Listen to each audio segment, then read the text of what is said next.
विश्व सामाजिक न्याय दिवस के मौके पर ओबीसी आर्मी के राष्ट्रीय अध्यक्ष ने एक राजनीतिक पार्टी बनाने की घोषणा की है। हमारे साथ खुद ओबीसी आर्मी के राष्ट्रीय अध्यक्ष कालीशंकर यदुवंशी मौजूद हैं।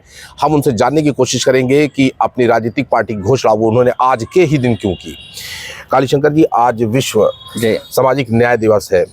इस मौके पे आपने एक बड़ी घोषणा की है। अब आप ओबीसी आर्मी के बाद एक राजनीतिक पार्टी बनाने जा रहे हैं। आज ही के दिन को क्यों चुना आपने? भाई, जैसा कि आपने देखा कि लगातार हम लोगों ने आवाज़ उठाई, जातिगत जनगणना की, पिछड़ों को उनकी आबादी के अनुसार हिस्सेदारी देने की विभिन्न क्षेत्रों में। और इसके लिए हम लोग माननीय न्यायालय में पहला संगठन था ओबीसी आर्मी जो हाई कोर्ट इलाहाबाद जा कर के सरकार को नोटिस दिलाने का काम किया। और जब विधानसभा में हमारे इस याचिका पर जब कुछ विधायकों ने सवाल पूछा तो उत्तर प्रदेश के मुख्यमंत्री जी ने कहा कि हम जातिगत जनगणना नहीं कराएंगे।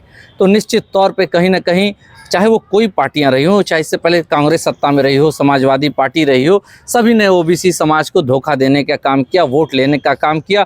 और जो हमारे समाज में और इस समाज में जो गैर बराबरी है उसको खाई पाटने का काम नहीं किया, केवल अपने सत्ता की राजनीति किया। और आज 20 फरवरी है, अंतर्राष्ट्रीय या उसको कहें विश्व सामाजिक न्याय दिवस है, जो संयुक्त राष्ट्र संघ के द्वारा घोषित किया गया था, जिसको 2009 से पूरे विश्व में गैर समानता, गैर बराबरी, चाहे वो बेरोजगारी हो, चाहे वो गोरे काले का हो, चाहे विभिन्न जातियों का हो, चाहे वो धर्मवाद का हो, गरीब अमीर का हो, जो गैर समानता है उसको खत्म करने के लिए ही विश्व सामाजिक न्याय दिवस बनाया जाता था। सामाजिक न्याय के लिए जो दिवस मनाया जाता है पूरे विश्व लेवल पर, अंतर्राष्ट्रीय स्तर पर, वह विश्व सामाजिक दिवस है। और जैसा कि आप जानते हैं, 50 साल से हमारे नेता भी जो थे पिछड़े समाज के लगातार जाति जनगणना और आबादी के अनुसार हिस्सेदारी मांगने का काम करते थे। मेरा सवाल एक बहुत महत्वपूर्ण ये है कि जो राजनीतिक पार्टी का गठन आप करने जा रहे हैं, जिसकी घोषणा आज आप कर रहे हैं, ये आगामी लोकसभा 2021 में क्या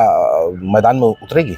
देखिए, हम आपको इसके पहले थोड़ा सा पीछे से बता देते हैं कि 2023 में मार्च में दिल्ली में हम लोग की 7 राज्यों की 6 राज्यों की बैठक हुई। विभिन्न पिछड़ी जातियों के प्रतिनिधि शामिल थे, जहां निर्णय लिया गया कि हमारी ये तमाम पार्टियां वोट तो लेती हैं बट हमारे लिए विकास कार्यक्रम नहीं बनाती हैं।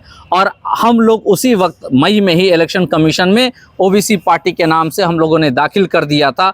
और अब उसका पब्लिकेशन भी हो चुका है अखबारों में, और ऑब्जेक्शन का डेट भी खत्म हो चुका है, जल्द ही आने वाली है हमारी ओबीसी पार्टी। सवाल का जवाब मिला नहीं, क्या लोकसभा चुनाव में आप आएंगे? ये निश्चित तौर पे अगर हमारे पार्टी का रजिस्ट्रेशन आ जाता है तो निश्चित तौर पे हम लोग तकरीबन 13 राज्यों में, जैसा कि आप जानते हैं कि 25 अक्टूबर को उड़ीसा के कटक में हमारा जो कोस्टल एरिया के जितने 12 जिले हैं उनको लेकर के हमारा बड़ा सम्मेलन होने जा रहा है उड़ीसा में। इसी तरीके से बिहार में सिवान में हम लोग कर चुके हैं, और उत्तर प्रदेश में चौरी चौरा में ऑलरेडी लड़ेंगे। बिल्कुल लड़ा जाएगा। पार्टी का क्या नाम फाइनल हो गया? नाम बताएंगे आप? हाँ, ओबीसी पार्टी के नाम से ही हमारे पार्टी का रजिस्ट्रेशन है, वन भारत सिटीजन पार्टी।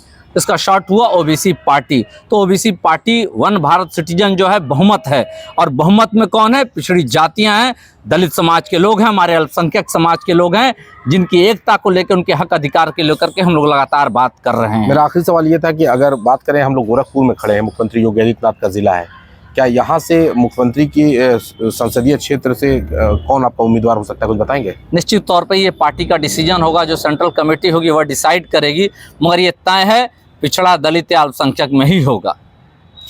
तो आप थे कालीशंकर यदुवंशी। इन्होंने आज विश्व सामाजिक न्याय दिवस के मौके पर एक राजनीतिक पार्टी खड़ा करने का घोषणा किया है, और साथ ही साथ पूरे भारत के कई प्रांतों में चुनाव लड़ने की भी बात कर रहे हैं। इन्होंने कहा कि पिछड़ा दलित वर्ग को साथ लेके चलेंगे और आने वाले लोकसभा चुनाव में अपनी पूरी तरीके से आमद दर्ज कराएंगे। रशाद लारी, गोरखपुर।